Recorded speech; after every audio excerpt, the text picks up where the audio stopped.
Čaute všetci, moje meno je Nazdar.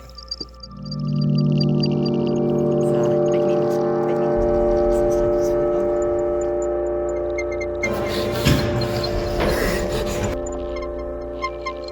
Sme v Bratislave.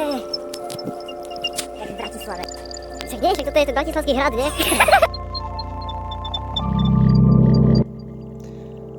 Je to znak toho, že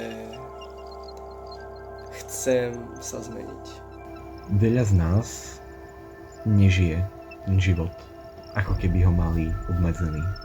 Výjsť z mojej malej, komfortnej bublinky. Alebo zistiť, ako chceme žiť ten život. Som nesociálny. Dokumentujeme to, aby sme videli, ako ďaleko sme zašli.